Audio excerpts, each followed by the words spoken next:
It's time to talk sports. It's Hacksaw's Headlines, a panorama of the world of sports, stories, comments, and opinions. Touchdown, San Diego! Now, here's iconic sports talk show host Lee Hacksaw Hamilton and co-host John Riley.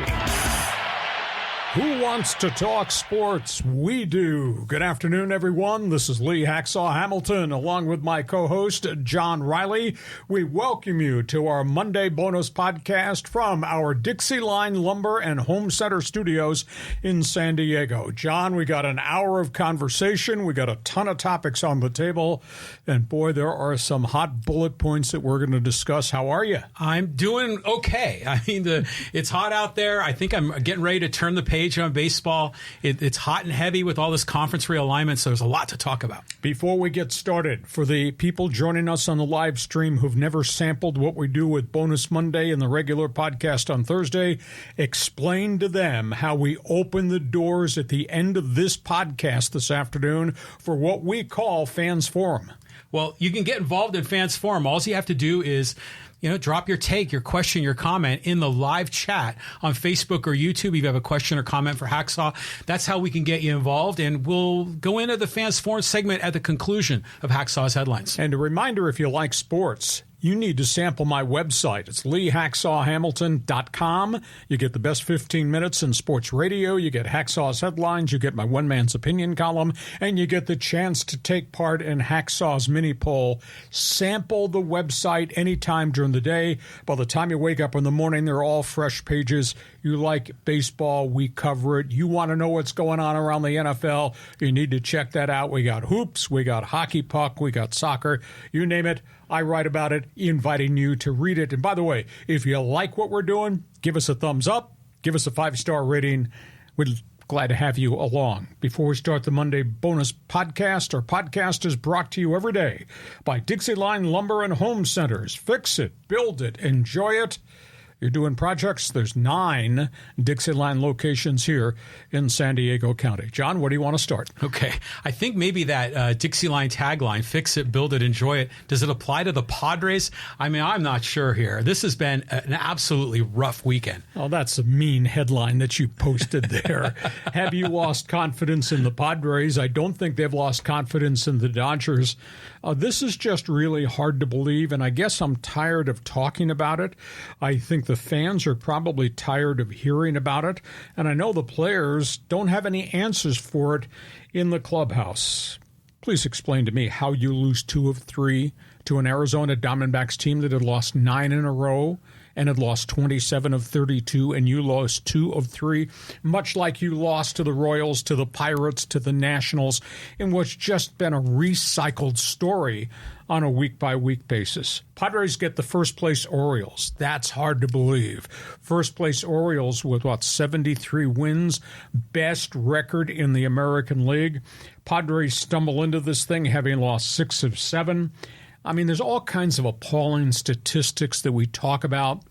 The Padres are 34 and 39 against teams that were 500 or worse when they played. 39 losses to, quote, substandard teams.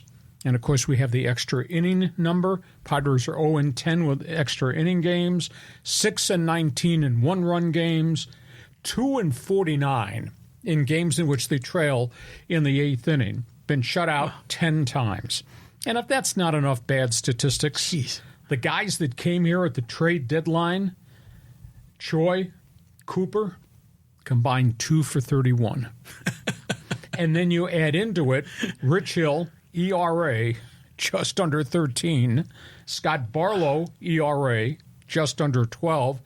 And the MIA report, Matt Carpenter has not played in a game since July 24th. Of course, he was 2 for 22 when they sat him down, and they owe him $12 million for the rest of this season and into next year.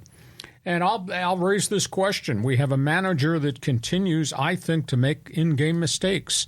I mean, the overuse of Nick Martinez, there's a wear and tear factor there. He's starting to give up home runs. His heart is there. I don't think his head and his body is there for Martinez. When do they not use the closer Josh Hader? And can please somebody explain to me, when you're desperately in need of wins and the kid catcher Luis Campusano has a couple of 4-hit games, why he's not in the lineup the next day, whether it's behind the plate or whether it's the DH. Why is he not playing when these games are so critical? So I've thrown a lot in your direction as it relates to the Padres, so give me your response. This was a horrible series in Arizona. And, we were thinking, okay, this is an opportunity to sweep. At minimum, win 2 out of 3. They ended up losing 2 out of 3, falling further back. And even on Sunday, they faced a pitcher who had an 0-6 record and an ERA over 7. They got 3 runs in the first, and then they put up goose eggs. This is just... It's like I'm taking a knife and cutting myself. It's so bad. It's so torturous to watch this team. And yet it's like a train wreck. I'm addicted to watching it every time. And I still have this glimmer of hope that maybe they can play up to their potential, but there's no time left. It's the most amazing thing to me. Our dollar just doesn't go the way it used to go. I mean, to buy gas, the dollar just doesn't stretch the way it used to. Buy groceries. That $253 million payroll sure isn't stretching very far.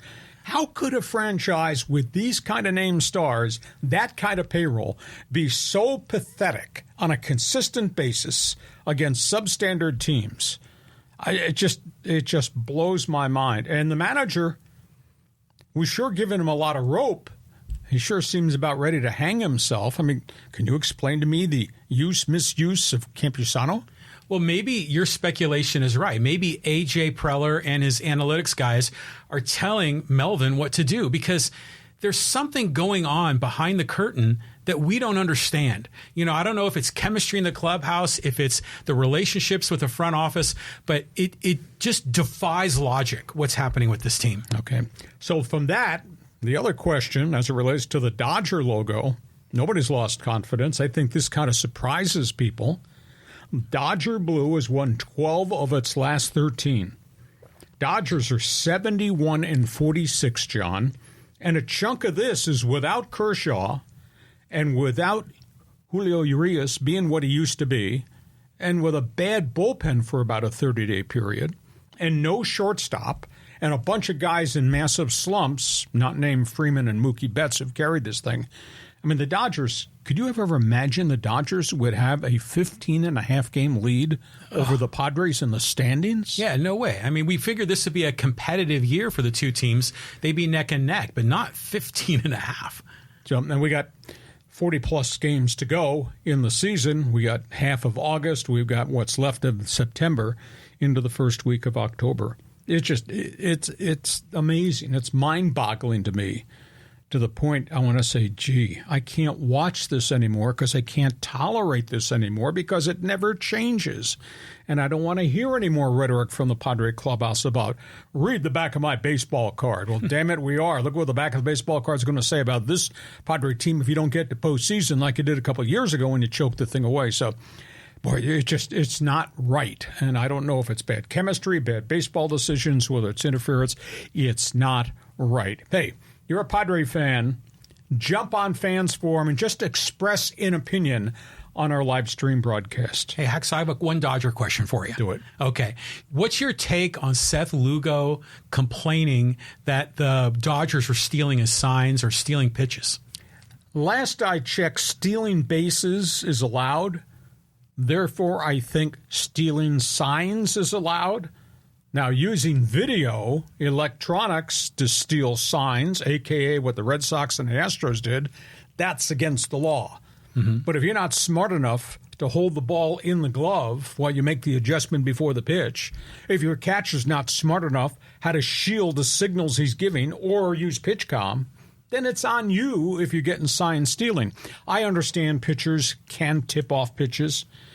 And everybody does video. So everybody knows when a pitcher is in the set position, they can determine whether or not he changes the set position, if it's fastball or if it's four-seamer or if it's slider or if it's curveball. Some guys tip that off. Other guys, same mechanics. But that's why you study video. But no, I thought Lugo's gripe was a little bit far-fetched. I think stealing signs is part of stealing bases and so be it. Yeah, it's the gamesmanship, but it just goes to show you how the Dodgers are able to play the game at a different level than the Padres. And the Padres end up whining and complaining, and this we remain stuck in this abyss. And now they play Baltimore. I mean, are we going to get teased again? They're going to win against Baltimore and then go back in the tank. This whole thing, I mean, it drives people to drink. It's so bad. Should the Dodgers put up a video, Chavez Ravine scoreboard, that shows Padre logo with tears? AKA in response to what the Padres did early in the season when they did get that one victory against Clayton Kershaw. Well, they played Viva Las Vegas when the A's were at Chavez Ravine. So who knows? But the Dodger fans like to think they're kind of above it all, but they're ready to zing you anytime. Dodger fans on social media are brutal, and frankly, they've got a right to be brutal. 15.5 game lead over the swing and miss Friars. Hard to believe. Okay, let's go from baseball. Let's talk NFL football. NFL football, the Chargers-Rams, they kicked it off the preseason. What do you think, Hacksaw? Really impressive Charger performance against a bunch of Rams street free agents. Of course, nobody really played any of their established veterans. But just off the top of my head in terms of the headlines, the kid quarterbacks played really well. EASTON Stick has been a third-string quarterback for the Bolts since he got here from North Dakota State. Has an intellect, obviously good athlete, moved the pocket, strong arm guy. I thought he played really well. Wound up throwing for 109 yards in the Charger victory. Only got him one touchdown drive going, but he was there and he made all the plays and he didn't panic in the face of blitzes and things of that nature. I was really impressed with Stetson Bennett, the rookie quarterback of the Rams, the kid from Georgia, who's won back-to-back national championships. And he wasn't drafted really early, but boy, he stepped into the pocket and he got banged around early. He didn't throw well the first possession or two, and then bingo. I went up going 17 for 29 for 193 scoring drives. Wow. Made a lot of plays along the way. So I was just tremendously impressed. He was accurate. He was composed, much like EASTON Stick was. So there's something there to say, hey, these two guys' first games out of the gate, that was pretty decent. This running back is another guy that they found undrafted. I mean, he was kind of impressive. His name is Elijah Dotson. He's a free agent running back from northern Colorado, like Austin Eckler came from Mesa State, Colorado. And he busted off runs of 37 and 40 yards on back-to-back possessions. And he did it with an extra gear and speed, where he bounce off people, kick it outside, and next thing you know, boom, he's gone, and they couldn't catch him. I was pretty impressed. Now, that's against Rams free agents that will be probably working at a fast food service store in 2 weeks or cutting your lawn or whatever, but he excelled at the level he excelled at. Keelan Doss, ex-Raider receivers, kind of bounced around the league, kind of a route runner. 3 catches, 39 yards, couple of really tough catches, didn't drop the ball.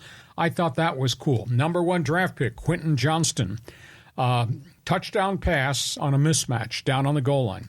Did drop 2 passes, which he's dropped passes in practice, and that was the rap on him. Despite all the big plays he made at TCU, was the ball came off his hand a bunch, and it did in the first game. That's probably a concentration thing. That's a mechanic thing as terms of ball control. He's going through a real big learning curve because they're dumping a lot of the playbook stuff on him, and he's going through a learning curve that's a pretty fast corner, or that's a big, hefty safety. It's going to hit you if you get near the ball. So he's learning. I would say first performance for the number 1 pick was decent. The first performance with a kick return kid out of TCU, that is Darius Davis, and that's 4.29 speed. Wow. Going 81 yards in a punt return, and that was patience returning it, finding a seam, cutting back against the grain, and gone. 81-yard punt return for a score, and he also caught a pass or 2 in traffic. So all in all, for the kids, I thought the most of them played well. Defense didn't stop the run. Defense was on the field for 17 plays. The Rams had in one drive when Stetson Bennett just kept pushing it down the field. So defense is work in progress, but it was a win. You know, the thing they got out of it without anybody getting hurt. So I think that was pretty impressive. Reaction. Yeah, I watched parts of the game, and it was exciting. I mean, there was a lot of scoring in the game, and it was. I mean, I knew the Chargers were going to win, but it was surprising how much that the Rams were kind of in it to a degree. But it's so hard to evaluate these preseason games. You don't know who's going to be on the team, and you're starting second and third string guys. But I just get a kick out of this kid, Easton Stick. I mean, it seems like his parents thought he was going to be a baseball player, and he ends up being a quarterback. So, well, he was a great college quarterback at North Dakota State, and he's a real smart dude. And he's kind of served on the developmental squad 2 years in a row, which meant he's in all the meetings. He's taken all the scout team snaps. So, I mean, he's invested mentally in what is becoming NFL playbooks, and they've worked on his mechanics, and he looked good. Now, we'll see what happens weekend 2. He'll probably play again because I don't think Justin Herbert's going to play any of the exhibition schedule. Okay, so we go from that to news and notes around the NFL. And boy, there are a lot of late-breaking stories. I mean, you were telling me update the graphics like 30 minutes ago, so we squeezed them all in. Okay, let's start with New England. They got smoked by the Houston Texans in their first game, although there were segments of the Patriot game that were pretty decent. New England went and got a running back a half hour before our podcast started. They signed Ezekiel Elliott, the ex-Dallas Cowboy. Zeke's taken a pay cut. 1 year, base pay $4 million. Total money, if he has a Zeke Elliott season, could be upwards of $8 million, but that's a far cry from $10.8 million. So Ezekiel Elliott, who many thought was going back to Dallas at the last minute, and Dallas did not do the deal because the Cowboys elected to restructure the contracts of one of their top offensive linemen. They gave Zeke's money to Zach Martin, the guard. So Zeke is going to New England, and he will be the heavy-duty guy. My heart says, this is a Belichick acquisition of veteran player, power, physical running back, and if he can run the ball behind that line, that's going to make Mac Jones, the quarterback, much more dangerous. And New England has had star running backs in the twilight of their career, like Ezekiel Elliott, and they've had young running backs as role players like a James White. So this could be a good acquisition. This guy could have an integral part in what they hope would be a more complete, balanced offense to help Mac Jones and the new coordinator, Bill O'Brien. So that came down just a half hour before we started. Green Bay Packers, they gave the keys to the Mercedes to J.D. Love, and I will tell you, Jordan Love did a good job in his first NFL preseason start with everything on him. He's got no veteran receivers. He's got all kids, including, I think, a really gifted young receiver from Wyoming, Romeo Doubs, or maybe he's from Nevada, Reno. I think he's Nevada. Anyhow, Love goes 7 for 10, 75 yards. Then they give way to a rookie from Penn State, Sean Clifford. He throws a pick six right out of the gate and say, "Whoa, welcome to the NFL, pal." He winds up throwing for 209 and a couple of touchdowns. Sean Clifford played really well after the shaky start. I think Green Bay's kind of pleased with where they are quarterbacks. New Orleans, all the quarterbacks on the roster got to play. Derek Carr came out of the gates firing. Jake Haener, the Fresno State kid, he had 105 yards passing in a quarter and a half, replacing Derek Carr. I mean, he's an interesting story. He's tough. He's got a little mobility. He's only 5'10", but he is bold, and he's not afraid to put the ball down the field. Jake Haener was pretty impressive for the Saints. And then Jameis Winston, who's still there as the backup, he wound up throwing for 92 yards, I think. The Saints wound up throwing for 267. They got running back problems. That's going to be an issue. They got to solve the hole at running back with the Alvin Kamara suspension to start the season. But they hit the floor running. They were pleased. Raiders, boy, did they kick the daylights out of the 49ers. San Fran did not have a good game. Aiden O'Connell, draft pick, Purdue, played the whole first half of that game for the Raiders, wound up throwing for 141 yards and a touchdown. He just kind of torched the Niners. Niners went up and down the field but never got the thing into the end zone. So the Raiders, at least for one weekend, feeling good about themselves. Browns, this is an interesting story. Dorian Thompson-Robinson, who came off the bench in the Hall of Fame game and played really well against the Jets, led the Browns to the victory, starts this weekend. And DTR, the ex-UCLA star, throws for 102 and another touchdown. And he's playing himself onto this roster as maybe the third quarterback after Deshaun Watson and the other backup that they've got. So he's been pretty impressive. The Colts, I watched closely because I wanted to see what Anthony Richardson was going to do. And he's big, and he's physical, and he plays fast. But so do the other guys across the line of scrimmage. And I think the message is, pal, you're not a Florida Gator anymore, and that's not Southern Mississippi across the line of scrimmage. He really had problems with speed, problems with defenses, problems with the blitz. He was inaccurate. He was throwing it everywhere but where it was supposed to go. And I stepped back and I said to myself, and this kid's got great upside, and you're just going to need some patience in Indianapolis for him. I said, AR-15, why are you throwing the football there? Why are you throwing the football at all? And it'd be unfair to say he was panic-stricken, but he just looked so jumpy with the speed of the game. So, I mean, he'll be their starter the rest of the preseason, but I just think it's going to be a slow growth process. Chicago, Justin Fields, that was the Ohio State quarterback, and he showed great numbers the first half of last season, ran the ball way too much because he had no receivers and was in trouble all the time, and then finally got hurt. So they went out and they got him, the top wide receiver from Carolina, DJ Moore. And DJ Moore catches a touchdown pass the first time he goes down the field. So Justin Fields threw 56 and 62-yard touchdown passes in the first quarter. Wow. And the Bears wound up winning their game. So he looks very different because they've upgraded some of the people around him. And the Jaguars, we saw them really grow as a team. This was kind of surprising. Jaguars beat the Cowboys, that's really surprising. And it wasn't so much Trevor Lawrence. He did well in the first quarter that he played. Jaguars have this young quarterback they brought in from the Canadian Football League. His name is Nathan Rourke. Played 1 year with the BC Lions and set all these records for a rookie in the league. I threw for 3,300 yards, 25 touchdowns, and got hurt right at the end and wound up missing the playoffs. Anyhow, he was an opt-out contract. He comes off the bench and throws for 153, 2 touchdowns, led them on 3 scoring drives against the Dallas Cowboys. The stage was not too big for this kid, and maybe that's got to do with he played so much live fire, fast-paced football in Canada. And a side note, I don't do this very often. Nathan Rourke, my alma mater. Hey. Ohio Bobcat.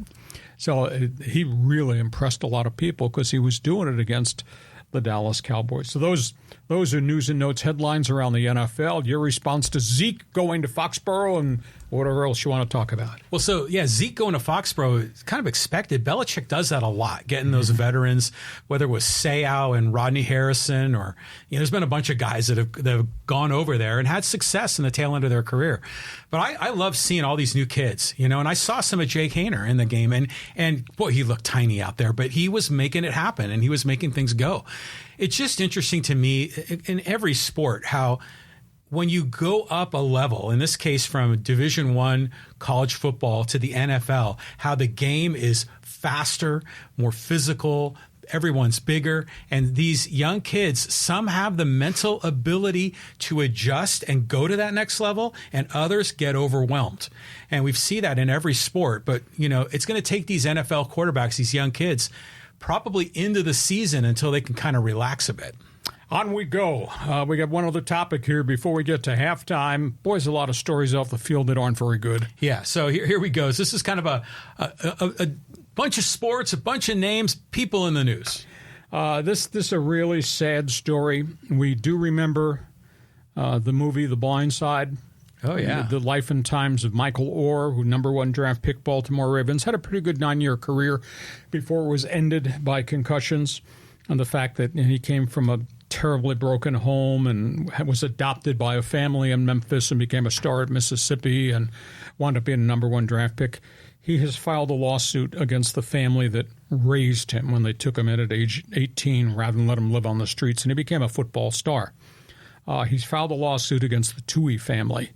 If you've never seen the movie Blindside, you should see it because most of it is fairly true. But Michael Orr has filed a lawsuit, has charged that the family, when he was 18 years of age, asked him to sign papers for a conservatorship, not an adoption. He had no real family, and there was talk they would adopt him and then raise him as guardians. Instead, he was recommended by a lawyer to sign the conservatorship. In essence, he turned over his potential marketing rights to the Tuohy family. This is what they allege in the lawsuit. And then he finds out that the lawyer who, quote, was representing him was close friends to the Tuohy family. Oh, geez. So there was some type of conflict there. On top of that, they say by virtue of the way this thing was worded, he was an 18-year-old kid that didn't really know what he was signing. He just took the advice of, quote, that woman lawyer. Now they find out that the family has gotten $300 million in royalties off the book and off the movie The Blind Side. Whoa. And he's gotten nothing. No way. Not one penny. So they have filed the papers today in Memphis. It's going to be a messy lawsuit. His relationship with that family that took him in for a year and a half seems to have just evaporated. It's pretty nasty. He made a lot of money in the NFL. He was a really fine player till he got hurt. But now it's so we're going to have to wait and see where this thing goes. Second story. Boy, am I tired of this. Tired of James Harden. Tired of Kyrie Irving. Tired of the whole atmosphere of the NBA where the players are dictating anything and everything to general managers, to teams, and even to the commissioner, Adam Silver. Now James Harden goes public in Philadelphia and tells the 76ers, I am not coming to camp. I will never wear your uniform again. And he called the general manager a liar, Daryl Morey. Morey was a general manager when James Harden was in Houston, and they had a good relationship. And then Morey took over the 76ers. And the genesis of all this is Harden met with the Sixers at the end of the season and said, I want to be traded. I'll do this. I'll pick up the final year of my contract at $36 million. I'll opt in for the final year to help you make a trade to get me somewhere else. That somewhere else was the LA Clippers. And then he finds out that Morey, the general manager, is asking for 4-for-1 or 5-for-1 from the Clippers. That's why the deal's not gotten done. And then Morey says, I am not trading the player. And now he says, you lied to me because you said if I opted into the low-budget contract, you'd make this deal. So this is really nasty, and he demeaned Daryl Morey, and he says, I'm not coming to camp. So this is really an ugly, ugly story. And the last one is, this is troubling. We don't know everything in Tampa yet. Wander Franco, their star young shortstop, 300 hitter, 22 home runs, has been removed from the roster. Major League Baseball is doing an investigation about social media comments. We don't know whether it was from him or whether it came from somebody else in a family about an alleged relationship with a minor. Oh, God. This is pretty nasty stuff. And it brought to mind a couple of years ago, the Pittsburgh Pirates had a really great closer from the Caribbean. Came out of nowhere. And he wound up getting arrested for having sex with a girl that was 14 and 15. And he is in prison. He's like 20 to 30 years in prison. So I don't know what is fact, what is fiction. But, Tampa started the season 20-3, and they played sub-500 since then. They've had 7 pitchers. Virtually all their pitchers have been on the injured list, all types of forearm, shoulder, elbow problems. Tampa right now does not look like it's a team that's going to be ready for postseason. And if they connect the dots on the story and some of the stuff is true, he might not play the rest of the year. It'd be a terrible, terrible blow. But, people make bad decisions and people are uneducated, and I don't know how you get yourself into this type of thing, because you had to be aware of what happened to the Pirates reliever and what's happened to other guys along the way. Terrible story. Yeah, it's awful. I mean, and it's such a failure of personal morality. And I'm going to go back to the Michael Orr story, because it's amazing that he gets nothing from the book and the movie Blind Side. Did not know.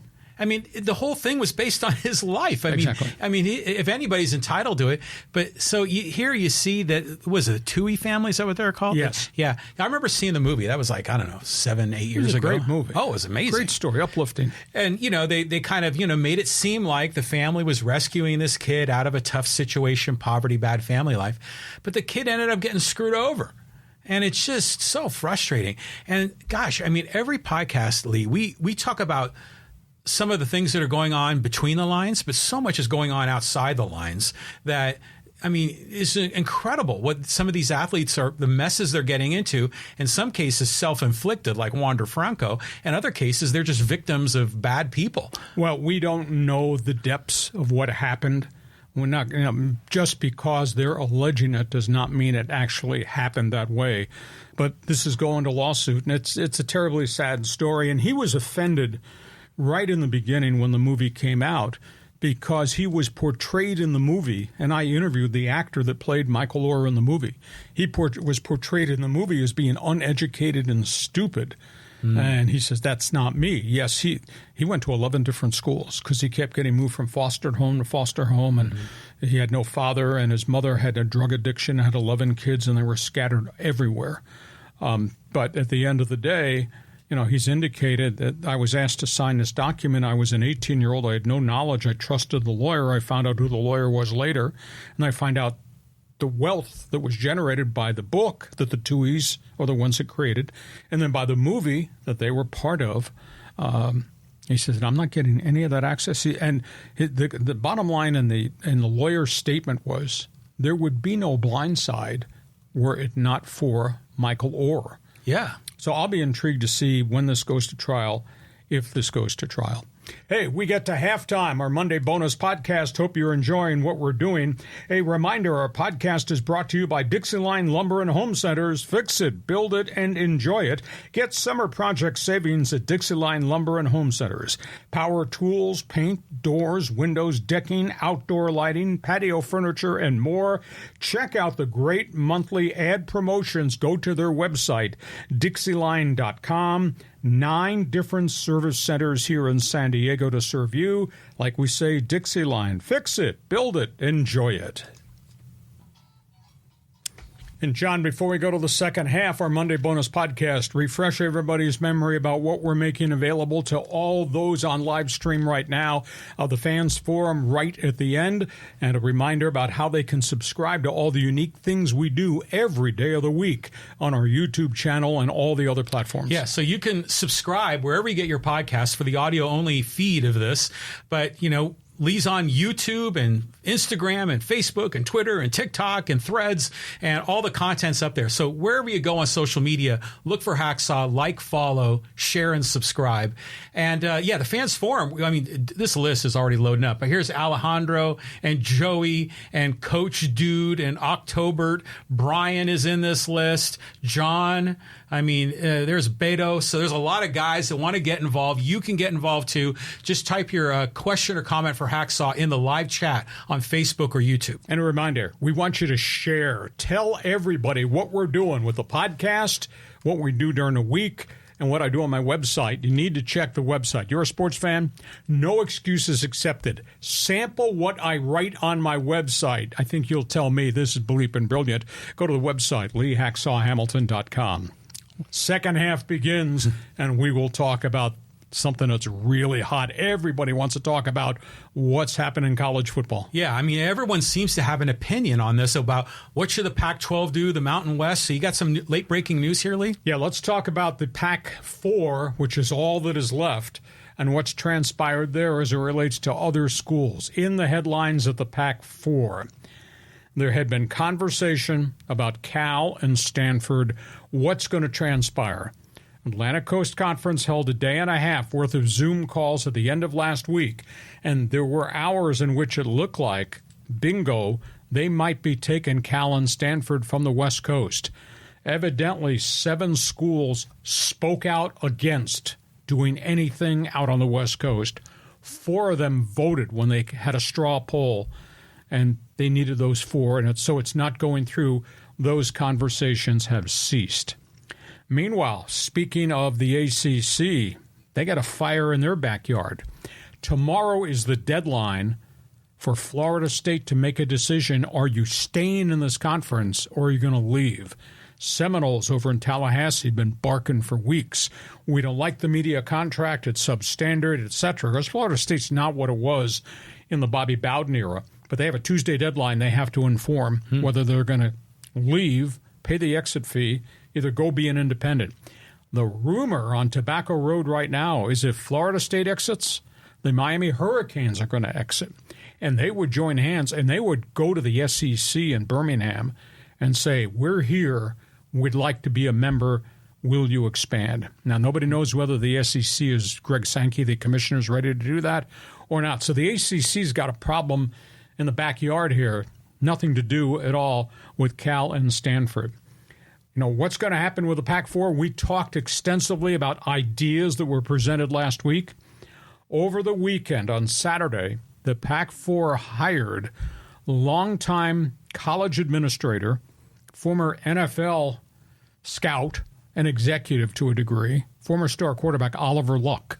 Oh, yeah. Oliver Luck has been hired as a consultant to help the PAC4 rebuild their brand. This guy's done a lot of unique and really different things in his career. I mean, he's street smart from an athletic standpoint. He's conversant because he worked in the NCAA league office, and he's just really a sharp business guy, being a former West Virginia quarterback. I don't know where that leaves the commissioner, George Kliavkoff, who saw this whole thing collapse under his reign.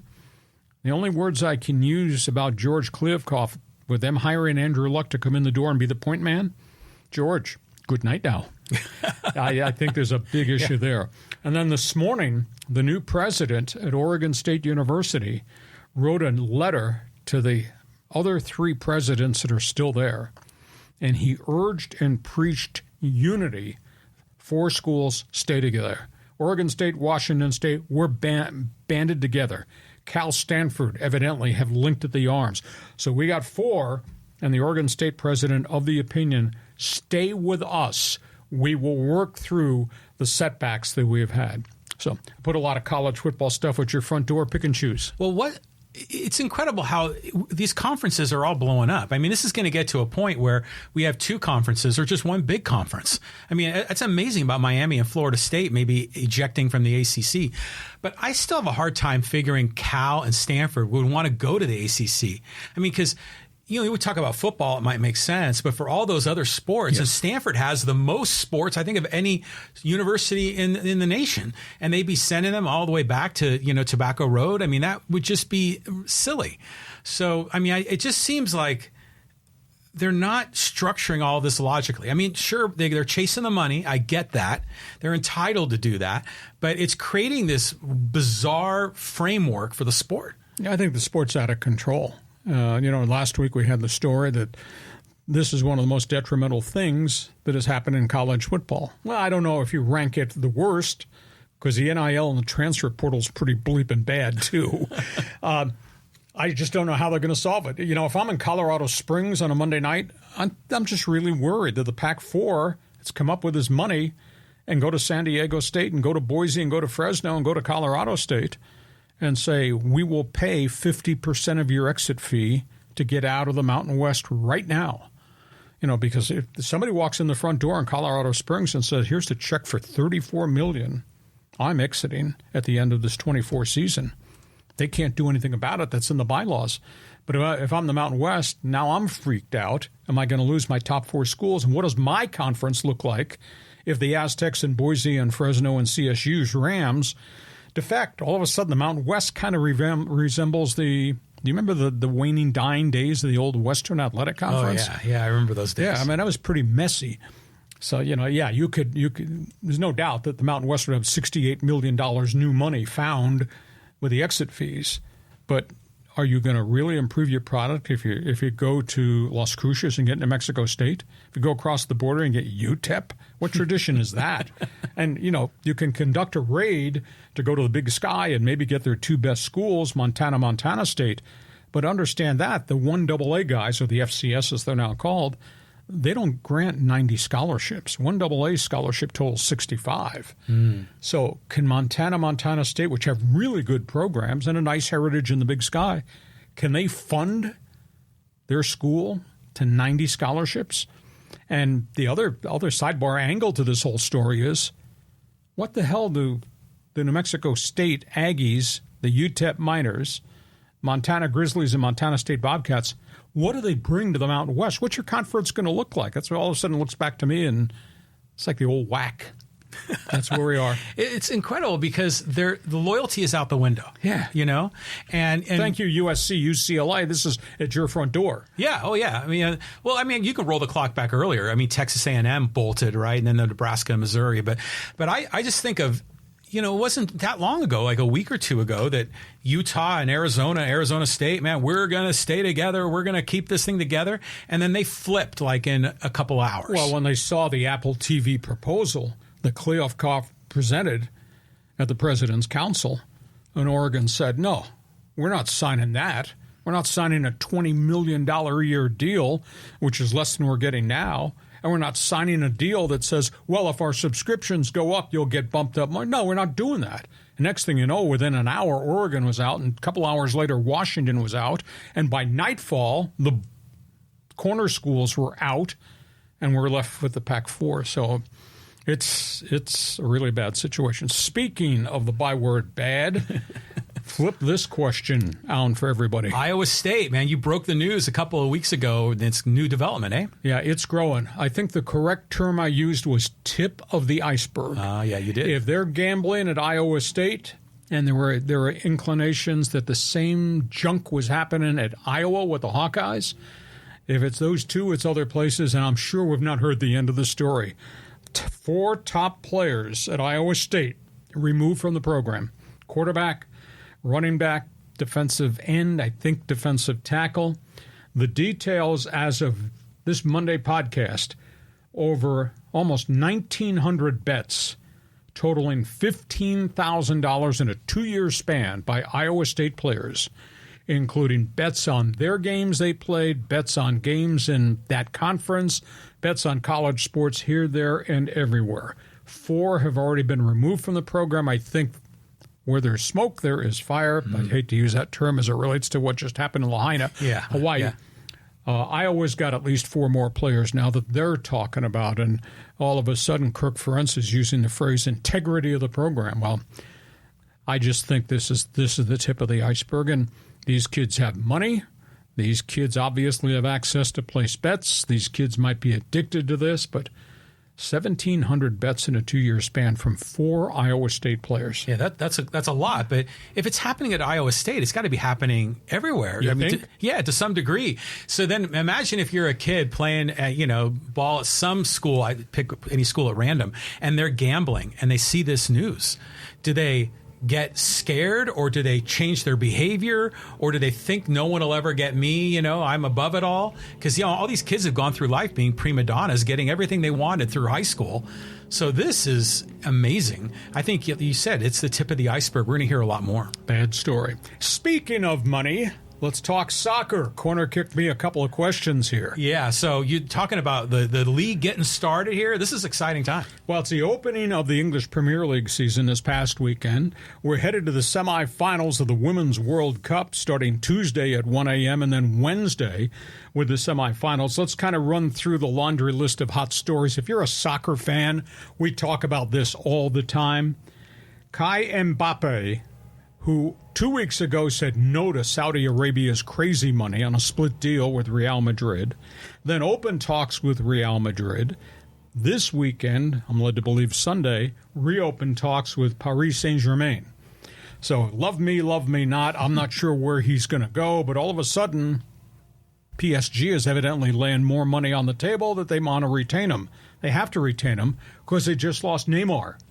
$99 million transfer fee. $128 million contract over 2 years. He's going where? Saudi Arabia. Al Hilal. He becomes the 22nd player from other teams internationally, globally, to leave to go play Saudi Arabia. So Neymar has gone. Harry Kane, the superstar, Tottenham Hotspur, he finally signs the deal to leave.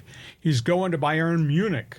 $110 million transfer, $125 million salary package. Now, I don't understand this Hotspur doing this the first week of the season, and he is gone, and they got all the money. But where are you going to get players to replace the leading scorer in the English Premier League? But Harry Kane is gone.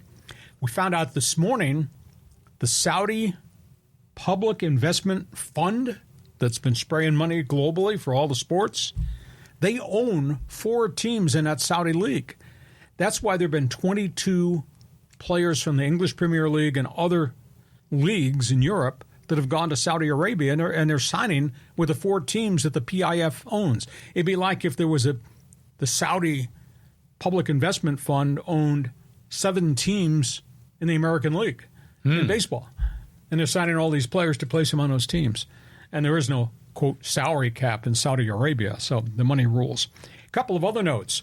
Matt Turner, the goalkeeper, Team USA, came from New England Revolution. He signed a week ago to play for Nottingham Forest in the EPL. Oh, right on. Made his first start and nearly beat Arsenal. They lost 2-1 in the first game of the season. He was making saves everywhere. So, lease on life.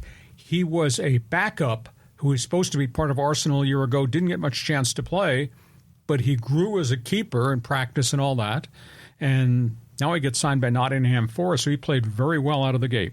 Women's World Cup. Another big name gone. Japan on their way home. Out. So we get to the Women's World Cup. Spain, Sweden at 1 o'clock Tuesday morning. Oh, wow. Bring your beer. I'll bring the sub sandwiches. Tell the wife to stay in the room, and we'll watch here in the studio. Spain, Sweden on Tuesday, and then Wednesday, I think it's a phenomenal story. England has had all types of knee injury problems to a lot of their star scorers. England is in the semifinals. It's going to be tough. They're going to play Australia, the host team. And everybody's making a big thing about the English Lioness, that's the women's team as it's called, versus the, and I don't know where this came from, the Australia Matildas. That's their name. So they're going to play Wednesday morning. Now, that'll be a 3 a.m. game, so I don't know if I'll make my way over to the studios to watch that with you. But so we're down to the semifinals, but Japan's gone. I thought Japan was really had the inside track to win it. So I corner kicked you a lot. Make a save on a penalty shot. Go ahead. Yeah, Japan was like one of the top teams in this thing. And it was kind of neat to see them compete at that level. But I just want to go back to the Matt Turner news, because isn't it interesting how American soccer stars play in the EPL, and almost every time they're keepers? You know, I mean, there's been a lot of them that have gone there. Well, Americans. Pulisic was not, but Tim Howard was. Yeah, Tim Howard. And there's been others. But Pulisic went there, you know, and struggled. You know, he didn't really catch on. So it's just odd how that works. I don't understand that completely. Well, he earned the chance because he continued to play better in global competition for Team USA, and he got the chance to play because of injuries to Zach Steffen and others, but he earned this contract. Now, understand, who's the top teams? When you look at the tables in the English Premier League, it's Manchester City and Erling Haaland, and it's Manchester United, and it's Liverpool. It used to be Chelsea. But he's Nottingham Forest, which is at the bottom tier. Mm-hmm. He gets the chance to play. Yeah. And he gets the chance to practice every day of the week against really good EPL players, and then they're playing all the big guns in their league games. So he has a chance either to continue to grow as a keeper, or if he gets overwhelmed, then he'll be cut loose a year from now. But he earned this chance, and hey, hats off to him. We'll root for him. Yeah, totally. I'm all in to support him, because he was a like a personality, you know, Sure. during the Men's World Cup and some of these, you know, whether they call them the CONCACAF games that are going on in North America.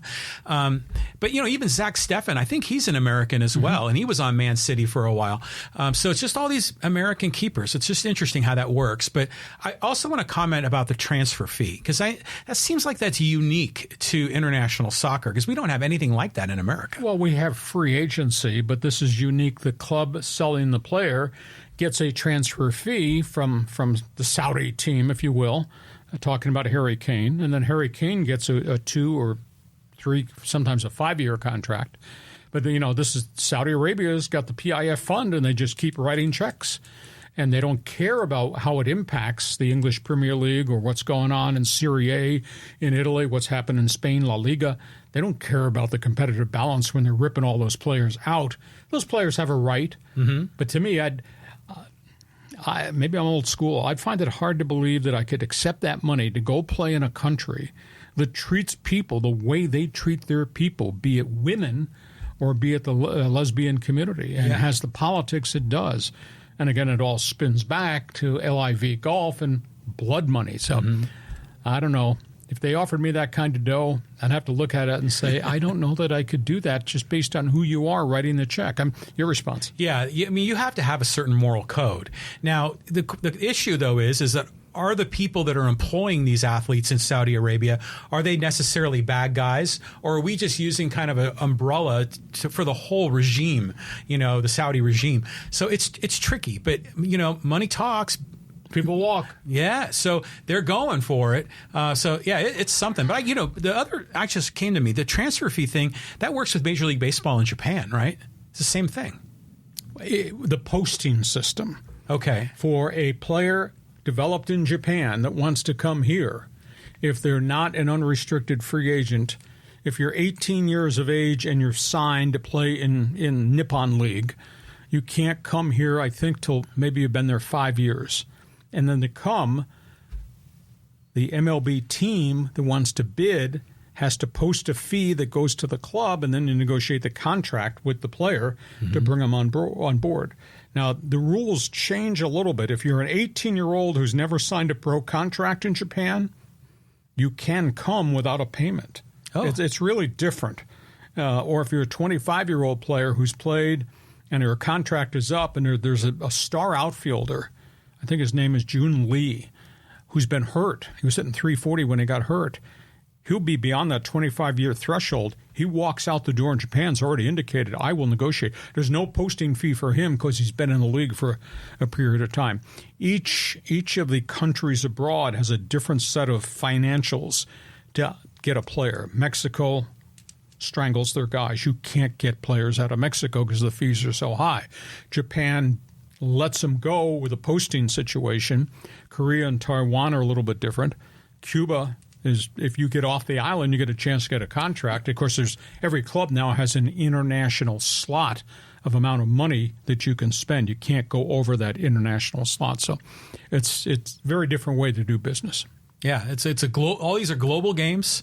The rules are different, and as a sports fan, we're trying to keep up with it all. You've got all the goods.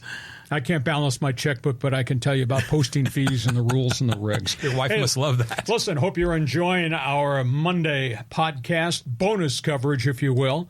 Time for Dixieline Fans Forum. And a reminder, you watch us on live stream, get us in the chat box, ask a question, we'll give you an answer. We'll try to get to as many as we can. If we don't get it this time, we'll get it on Thursday. And a reminder, check my website, LeeHacksawHamilton.com. It is written. You will really enjoy the depth of the information. Holy cow, we could be here till Tuesday at 1 a.m. when that soccer game kicks. We got so many of your friends want to join us. John, fire away. Yeah, so let's go right here to the Chargers. Joe Yarbrough says, the Chargers' new rookie wide receiver looks great. Well, Quentin Johnston caught a touchdown pass, dropped the couple. This is work in progress, but they knew what they were getting. He is big.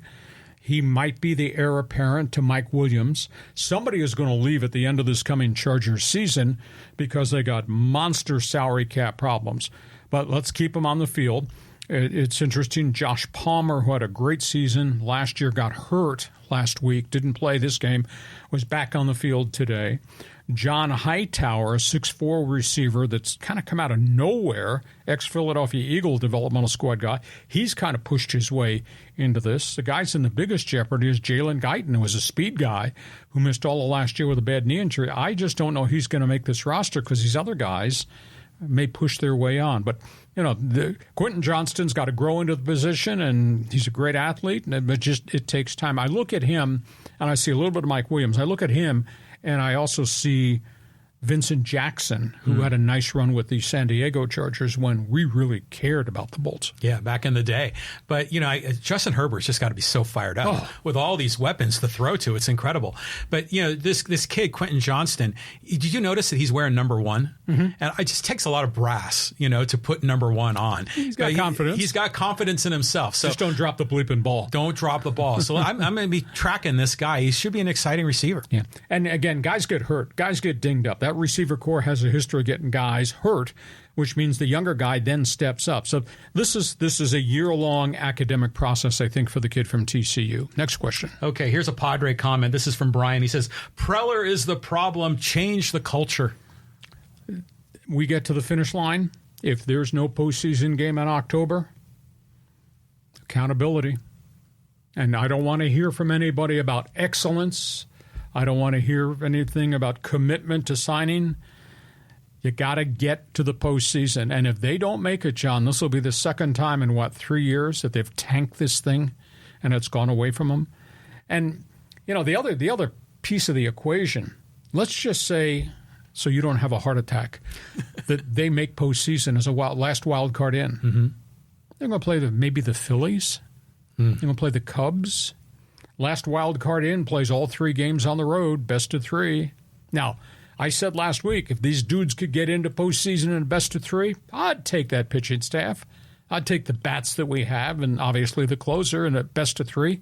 But the best of 3 are all going to be on the road in Philadelphia. The best of 3 could be at Wrigley Field, depending on what happens in this final 5 to 6 weeks of the season. But, yeah, I just get the sense there is enormous unrest in our community about not the owner, but about that general manager 10 years in, and obviously what's happened in the dugout with that field boss, the manager. So something will change if they don't get in.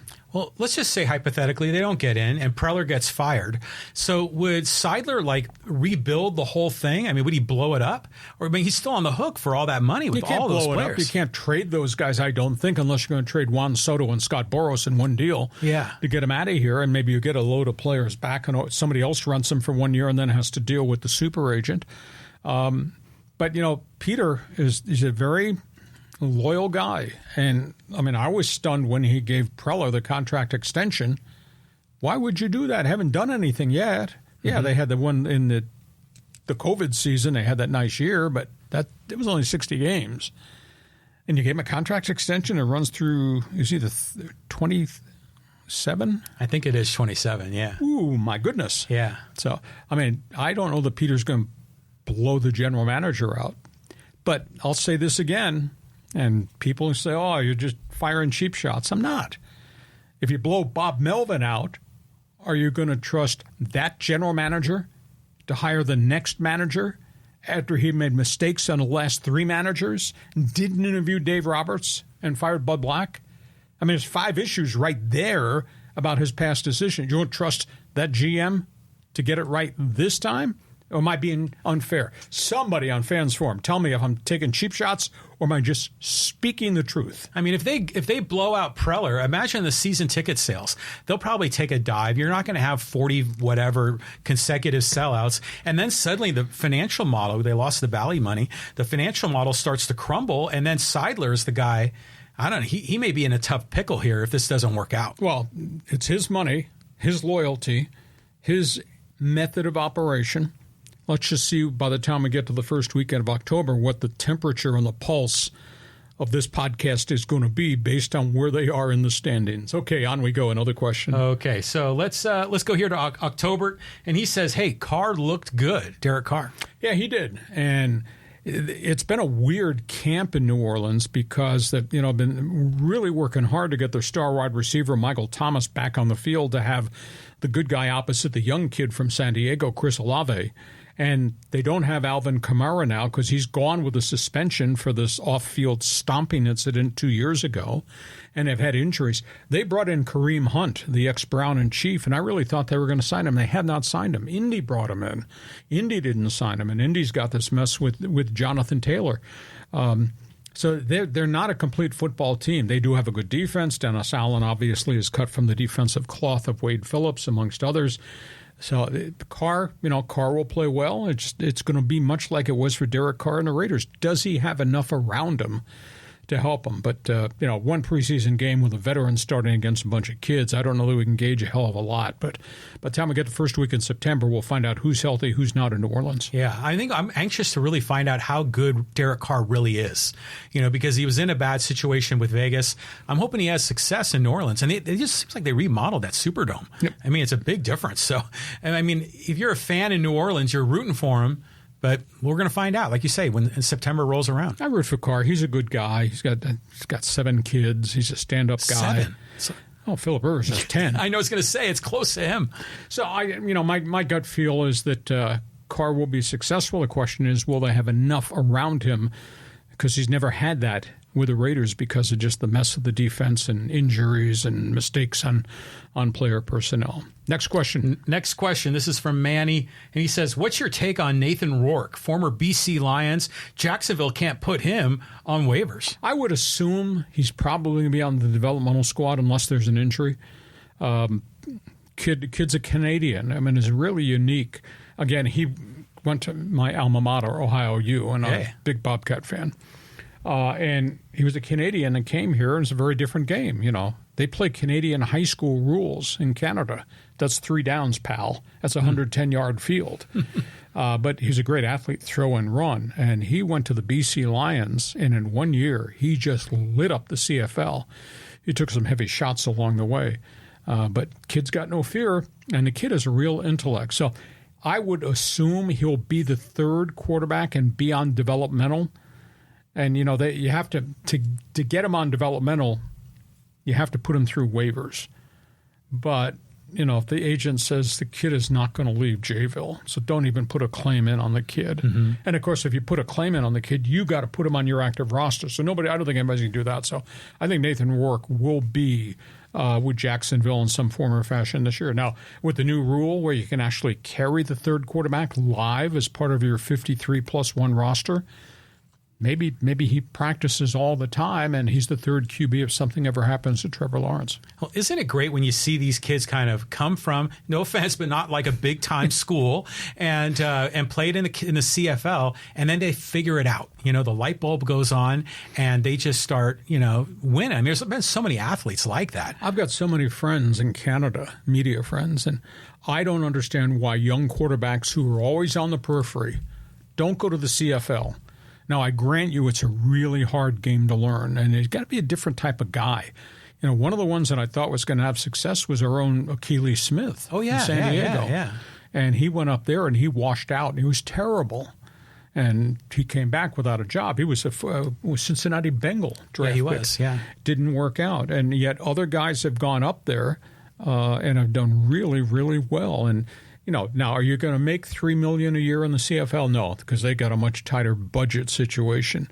But if you can play up there for $6 bills, $600,000 a year, and then you get all endorsement stuff on the side because you're a star with the Toronto Argonauts, there's nothing wrong with playing in Canada, living in Canada. Canada's a heck of a country. But the guy's mindset, I mean, it is a really different game. And guys, I thought Akili, because he was such a good athlete, moving the pocket, running and throwing on the run, on the wide field with 3 downs and 12 guys coming off the line of scrimmage. I thought he would have done well, but it just did not work out for him. There is a quarterback. His name is Zach Collaros. He was at the University of Cincinnati. In the NFL, bounced around. He wasn't big enough to be an NFL quarterback. He went to Canada, and he's won a Grey Cup or 2. Cool. And he's making nice money up there. Yeah. And he's in Winnipeg now, used to be in Toronto or Hamilton Ticats. I kind of follow this stuff. So I don't understand why they don't come down here and snare more quarterbacks. Now, granted, if you're like Nathan Rourke and your third quarterback developmental, you're making a real chunk of money in the NFL. But do you ever get the chance to play? And you know, like Josh Johnson, the USD quarterback, who's kind of been all over the road in the NFL, with 13 teams. I thought, this guy is big and this guy can move the pocket. This guy should have gone to Canada. But, you know, maybe agents won't deliver him. Maybe they look at the money and say, nah. Somebody says, Saskatchewan? I want to play in Saskatoon? No. It's an opportunity, and you never know what you find when you cross the border. You might get a chance to be a star. I mean, go ask Jeff Garcia. Remember him? 49er quarterback. He played in Canada. Obviously, Warren Moon, Doug Flutie, Joe Theismann, way back in the day. I'm spilling my Canadian heritage here. Okay, we move on. But, you know, the basketball players go play in Europe, and they go in China and Australia, and it's not a big deal. The game is different. They find success. Some of them make bank. I remember, Jamal Franklin, who played for the Aztecs? He was making over $1 million a year in China. Yeah. So he's played there, 8-9 years. Yeah, but I think he's now in Australia. So it's amazing how they all move around, but a lot of money to be made. Yeah, it's opportunity, and I think that's all you want. And the question is, do you get better opportunity playing for the Winnipeg Blue Bombers or better opportunity to be the third quarterback on the Jacksonville Jaguars roster? But developmental squad rosters are loaded with guys who never got the chance to be on an active roster on game day Sunday. Yeah, well, I think for some of them, what they just experienced this weekend might be the pinnacle of their athletic career. Move on. So let's go here and let's get some social media comments. Lee, there has been a ton of conversation about the Pac-12, the Pac-4. So let's get some of this in. This is from Twells, and this is on YouTube. It says, the Pac-4 is dead. Even if we, San Diego State, and other Mountain West Conference schools join, the rest of the college athletics won't look at it as a Power 5 conference. It will almost be like what happened to the Western Athletic Conference. The WAC went through so many changes over the years, and they stopped playing football altogether, and they're coming back as an FBS conference. Well, I think the issue is if you wind up with the top 4 from the Mountain West, you go to get SMU and Rice out of the Dallas TV market, and then so you have a 10-team Pac-10 conference. I grant you it's not what we used to have with the Bruins and the Trojans and the Ducks and the Huskies and all that, but you'd kind of be bottom rung, Power 5, because I think the NCAA would have, or the college football playoff system would have to keep them as a Power 5. Whether or not they'd qualify anybody to get in the front door, I think is really debatable. I blame the presidents. I blame Kliavkoff.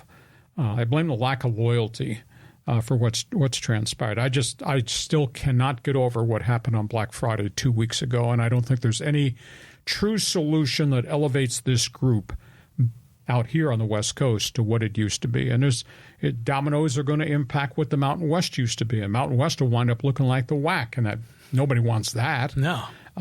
I feel really bad for Air Force because I just fear that they're going to get screwed in this whole thing. And that's such a great program with great athletes who stand for something really different. I just wish that they didn't get shoved into this whole quagmire where they're going to sink in the quicksand because they can't fund nor be in a Pac-10, and they're left in the Mountain West. And now Army and Navy are kind of in the same boat too. So well, speaking of Air Force, I mean, there's a comment here about all the military schools, and this gentleman said Pac-4 should add SMU, Rice, Tulane, Army, Navy, UConn, USF, and Air Force for 2024. The Mountain West Conference will not be able to hold a military school to a grant of rights. Then in 2025, add San Diego State, Colorado State. It will be a very strong academic conference and have some big markets. The military plus San Diego, the Bay Area, 35% of Seattle, 40% of Denver, a small part of Houston, and a good part of Dallas and Orleans, plus part of Tampa and Connecticut. Well, but that's spread out. that's patchwork quilt. That's far-fetched. I don't think anybody would view that in any type of favorable light. Understand the concept, just it doesn't work.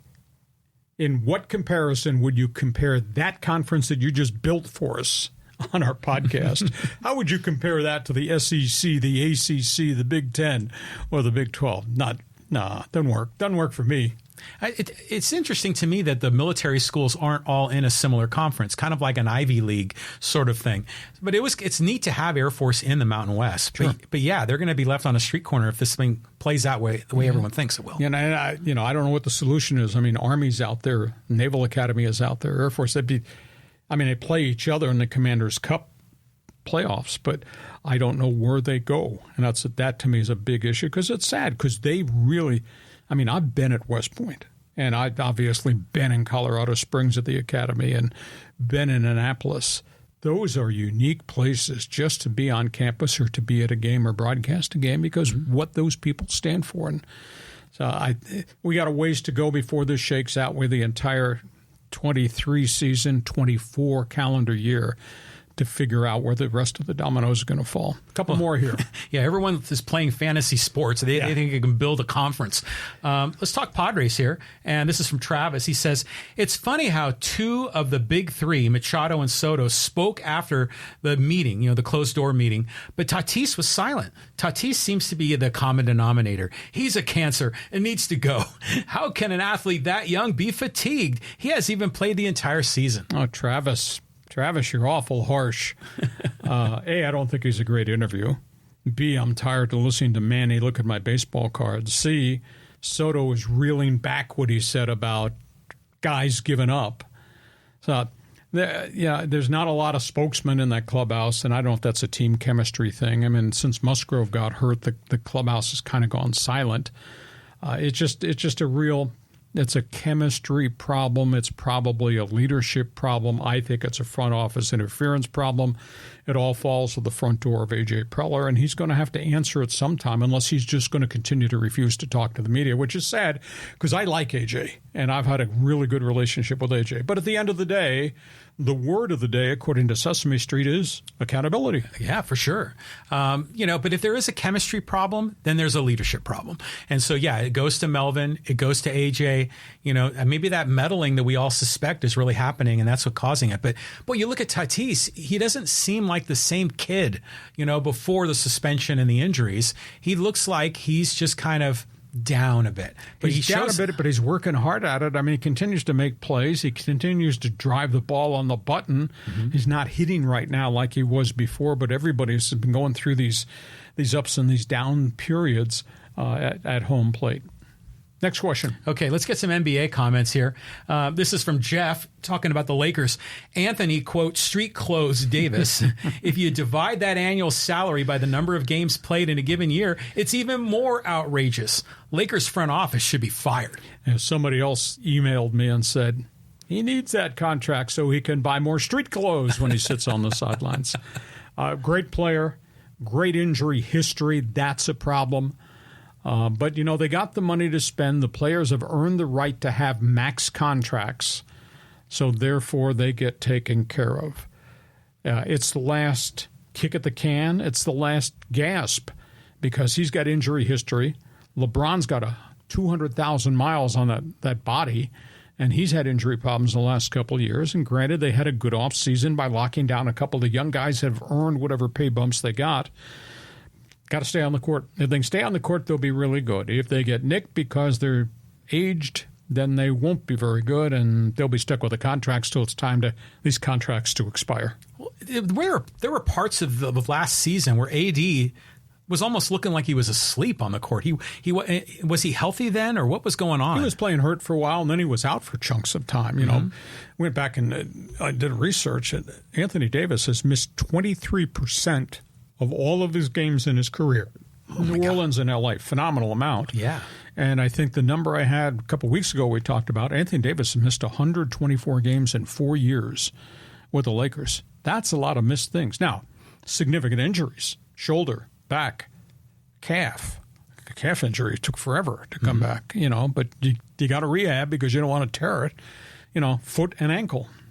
So it's one of the risks playing the games. Guys do get dinged. Well, when he was healthy in the playoffs, he looked really good. He was possessed. I mean, he was just so dominant. So I'm sure that's what got him the deal. Okay, let's take one more here before we close out our bonus coverage on a Monday. Okay, let's talk about Phil Mickelson. And this anonymous person said, athletes, politicians, and celebrities should not be looked at as role models. Look to your parents and people who work hard and behave with dignity and respect. Well, I buy a chunk of that. Our heroes come with baggage. Our heroes are people we enjoy watching as professionals, but you never know behind the scenes, behind the curtain, what's going on with people. It's sad commentary. A little bit, I guess, and I like Phil. I've had a good relationship with Phil. I just kind of feel betrayed. It was like when Tiger went off the deep end with all the women in his life and the mistresses and the calendar girls and the Pancake House waitress and all that. I thought to myself, boy, he sold us a bill of goods, and everybody in America bought the bill of goods because he was such a great golfer. Mm-hmm. And I'll ask the question, and you people next week can fire back if you'd like to. Are you offended at what Tiger Woods sold himself to be? Mr. Corporate America, Mr. Good Guy.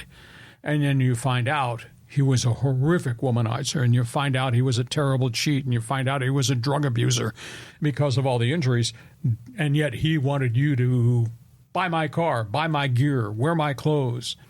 Anybody out there offended by that? I was kind of taken back of it.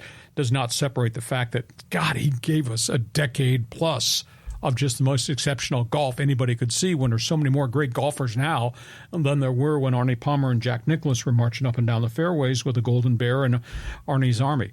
Is anybody out there offended by what Tiger did? Anybody offended with all the dirt we've now found out? Phil Mickelson has not denied the depth of the stories that are in that book that's about to be released. Are you offended? Do you view them differently? I'll just kind of leave that for everybody that's with us on our live stream to respond to for next week. Yeah, I mean, I'm not sure if I'm offended by it, but I go back to Charles Barkley. Remember when he said, I'm not a role model? And people were aghast.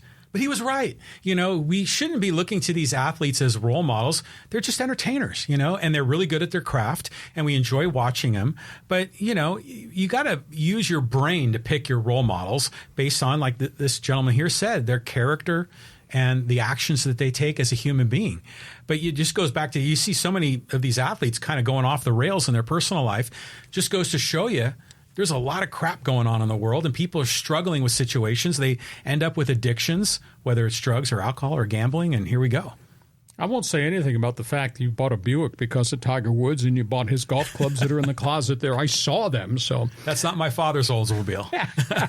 Hey, listen, we hope you have enjoyed our Monday bonus podcast. There's always a lot of topics on the table.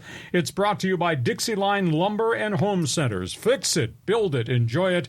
9 Dixie Line centers to serve you in San Diego. We will be back here on Thursday.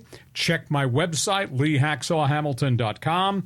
John, have yourself a great sports week. Get your pad and pencil out because there'll be a lot more topics on the table to talk about. Yeah, and more NFL games coming. It's going to be good. Hey, thanks for being with us on our Monday bonus podcast on Hacksaw's Headlines. Join us again for Hacksaw's Headlines on YouTube, Facebook, and Twitter. And find the audio version on your favorite podcast app. Touchdown, San Diego! For more content, go to leehacksawhamilton.com.